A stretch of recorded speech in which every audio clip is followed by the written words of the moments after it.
Over 1,600 people are killed on the roads each year and 25,000 injured, costing the taxpayer over £1 million for each fatal collision. Whose job is it to investigate it, and what evidence needs to be collated to get a positive conviction in court? Stay tuned and we're going to explain it. It says on the van. I'm here with Lewis from Collision Investigation. Lewis, how are you doing? Hi, yeah. You all right? Nice to meet you. Right, let's change it all around then. What does Collision Investigation do? So we attend the scenes of serious, likely to be fatal and fatal collisions. We collect the evidence, so we photograph, we laser scan, so like the laser scanner we've got there. We mark up the evidence, look at tyre marks, curb strikes, scratches on the road, stuff like that. We get that back to the office, we collate all the evidence, and we put an investigation together. So we'll write a report. It's very mathematical and sciencey. It's a bit geeky, isn't it? Yeah. Yeah, I'm not going to lie, it is a bit geeky. I've been there. It's very niche. Yeah, it is very niche. Yeah. So the idea being is, a marked unit will come to a collision scene. Let's just make it up now. Yep. Jill's been knocked over by a truck. Okay. 999 call comes in, marked officer gets to the scene, he looks, she's under the truck, it's a fatal event. Yeah. He shouts up, it's fatal, can you make supervision aware, can you get collision investigation, scenes of crime, an SIO out, senior investigating officer, and then you turn out. Yep. What's the first thing you think about when you arrive at the scene? Are you pulling up, what's going through your head? Make sure the cordons are in place, which is normally quite well managed, to be fair, by other police officers. If the body's still there, it's a bit of a dignity for them to try and photograph them, make sure you know where they are, and then get them away, get them covered up for the public. It's about respect for that, for the injured stroke deceased person in it. Yeah. We don't really want them there for members of the public, because members of the public do look and film. Everyone for some reason gets the camera out nowadays and starts filming stuff. So is your main thing deal with the deceased ASAP and get the body moved? Yeah. And then what else are you thinking about? Because your job's got to be massive, because you're on an open road. You're on an open road where there's pedestrians can be viewing, there's everything going on. Yeah. So, and it can't be rushed, because this is what's going to lead to a prosecution. Someone's got to be responsible if they've been speeding, on the phone or whatever it is. So what goes through your head at the time?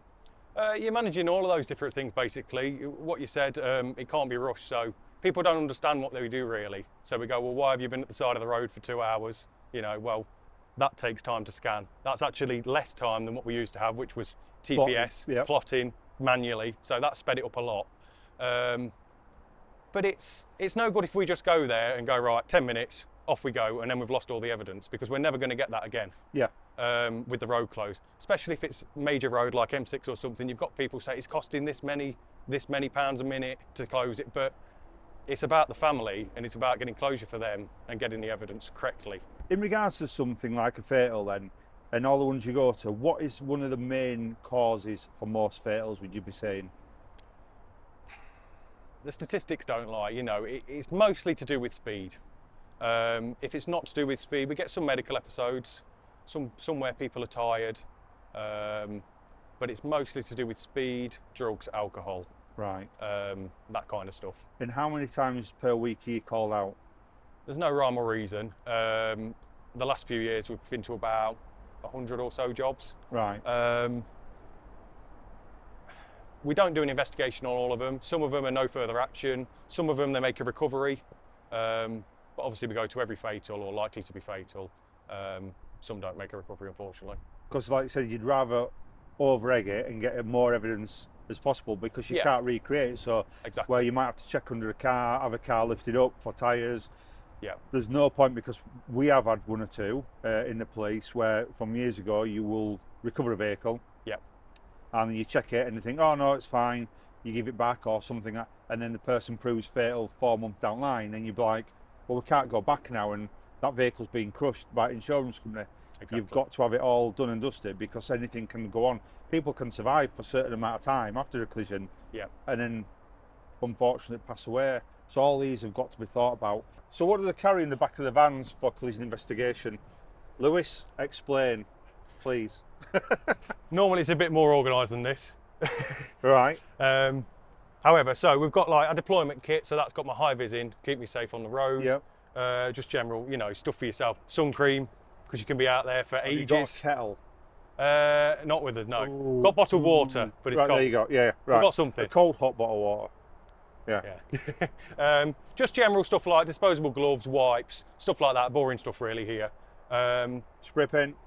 Yeah, spray Marking paint, chalk. Yeah. Don't really use that as much. We use like plastic markers, wheel nut, like truck wheel nut indicators. We've got some concrete inside there. Yeah. To weight it down, stop it blowing away. We put those on. Those Just, are quite just good. while you're on that then, Yeah. just explain to the members of the public when you see them 1, 2, 3, 4, 5 all laid out, is that from the lead point of impact? Is that from the lead point of when something's gone wrong, such as a wheel's come off, to where the wheel or mechanics have dug into the road, caused a skid line, to where it's led on to hitting the curb, to where it's flipped over? Do you start number one as far back as you can visually see? Is that how you work it? Basically that, yeah. Any and all of the above. It depends what we're faced with. We'll normally call kind of, if a vehicle's been speeding, or you've basically got like a main vehicle in a collision or a main pedestrian in a collision. So we'll call that the subject vehicle or the subject. We'll kind of approach the scene from their direction of travel 9 times out of 10. And you'll look for like the first evidence, whatever that may be, whether it's a curb strike, where a wheel's hit a curb, or the first evidence of a braking mark, like overlaid on the road surface, or some scratches, or sometimes you get like on pointed collisions, if you've got 2 vehicles coming towards each other and they're like front to front, they go in this and they dig into the road, so you get like a gouge in the road. So that's a really good indication of the actual point that they've collided. So whatever it is really, we'll just mark it up the best we can. We'll photograph it, we'll scan it, and we'll basically preserve that evidence. Right. We'll write notes on, number 1 is whatever it is. In the back, we've got various stuff. We've got loads of different boxes. We've got airbag busters, so we put those over the airbags, which may not be deployed in the steering wheels of the cars to keep us safe, to keep casualties safe if they're still in there. To be fair though, if we're there, they're either removed from the vehicle or they're probably not alive. Yeah. But we've got those to keep us safe, to keep others safe. We've got tape measures. We've got jump leads in case we need to get power to a vehicle to see what kind of warning lights are on it, or to get it jump started if we use it for the deceleration tests. We've got thermometers. We have to take the temperature, like air temperature, road temperature. It all can have an impact on the friction and stuff on the road. However, we just go off the deceleration equipment 9 times out of 10. We've got lighting if we go to a scene at night time, or we need extra lighting for photographs inside vehicles, underneath vehicles, in shadows, stuff like that. Various different lighting. We've got tyre pressure gauges. Ours is actually from a company who does tyre pressure gauges for aircraft, because they're well calibrated. Yeah. Those goes off for calibration. Well, a lot of our critical equipment goes off for calibrating every 6 months or every year. We make sure it's within tolerances and manufacturer specifications. In the bottom trays that we can pull out, I've got a camera case here with a Canon D7500 DSLR camera. Not a D7500. Yep. Wow. I don't know what one is. just a DSLR camera. Right. Yeah. Canon one. We've got our cones. So this is what we were just talking about. All right. Yeah. So 1 to 21, 22 to 40. You'll probably see these on the road. You go, what have they marked up? What they're doing? One thing you notice at collision sites, you'll see a collision investigation van driving up and down the road, normally doing skid tests. Lewis, just explain what a skid test machine is and how it works. So the one we use is here. It's made by a company called Scene Pro. It's basically just a pelly case, and it's got some computer wizardry inside. It's basically a really fancy accelerometer. So we've magnetised the accelerometer onto the top of the van. This connects to this box. We turn this little device on, and we normally put, I'm holding it now to show you, but we normally put this on the seat, strap it in with the seat belt, drive to where we're going to end the skid test, reverse back to the start, give it two seconds or so, and then accelerate up to normally 40 mile an hour or 30 mile an hour, depending on risk, what's in your surroundings. Yep. And then basically emergency brake as hard as you can, stamp on the pedal. And what's that testing for? That's testing for the tarmac, the tyres, how good the vehicle is for braking at that certain location, because you might have microclimates, you might have certain moss on the road, you might have the tarmac. We had an area in Bradford where the tarmac wasn't done how it was meant to be done on the road, Yeah. and it didn't grip how it was meant to be done, and we couldn't understand why there were so many crashes. Then when it got tested, it was like, yeah, the tarmac's below par for where it should be. So you're testing for every single thing. Why this vehicle has not stopped at this time in this location. Exactly that, yeah. There's that many variables, as you mentioned. It's just a way of, you know, the advantage with being a police is we've got the scene closed as close to when the collisions happened as possible. We've got access to the actual road it's happened on. So where possible, if the collision vehicle is still drivable itself, we'll drive the actual collision vehicle so we can put those actual tyres back on the actual road as close to the collision as possible to minimise any variables. Yeah. And get as true representation of the amount of friction available on that road. Obviously, it's the maximum friction available because we are properly emergency braking. Yeah. Most people, they'll think they're emergency braking, but they won't give it full emergency braking. Yeah. Or the cars will do it for them, Yeah. so they don't brake as much themselves. So yeah, it will give you a value called the coefficient of friction, which we call mu, which is a Greek letter. Yeah. And we'll put those into our calculations to back calculate basically how fast the vehicle was at the time, or to say how much distance it would require to stop. So this here is called a frame interval timer. It's approved and calibrated by the Home Office, so it goes off for testing, make sure it's all calibrated. We've got two boards in an L configuration. It's going to get technical here, so... No, you know. get technically... Geek out on us. Okay. Because there'll be people out there that like geeking out. So basically what this is for testing CCTV systems. So in order to calculate a speed, obviously speed is distance over time. Yeah. So we get a distance from the laser scanning, which we'll talk about in a minute, and we get the time from using this equipment. So are you talking about CCTV? Yes. From a building filming a scene, so you stand in the road with it? Yeah. Or are you talking about CCTV from something else, like inside a car? Anything. Right. So dash cam, CCTV, camera on a pole, somebody's phone, any video source. Right, potentially. Okay. So anywhere, and that's going to be put out where the vehicle is, or the fatal person's been found, or where's that going to be plotted? So what this does is it lets us establish the frame rate of the camera. So how many images per second it takes. So if you've got a camera, say your dash cam, yeah. and it's advertised at 30 frames a second, 60 frames per second, how many frames does it take for the vehicle to go between that point and that point? Say you've got a vehicle going in front of it now in this lighting condition, yep. on this road. What we try and do is use obviously the same camera, recording in the same settings, and we try and say that if it's happened in the light, we do it in the light in the day. If it's happened in darkness, we do it in darkness, because sometimes they flip between day and night mode, yeah. and that can affect the frames per second of your camera. Yep. So we put this in front of the camera, leave it running for about 10 minutes. And it basically, these lights, so the first row moves every second, which you might be able to see on the camera. Yep. The second row of lights moves every 10th of a second. And then this row is every 100th of a second down to 1,000th of a second, which I don't know about you, but I can't see that moving.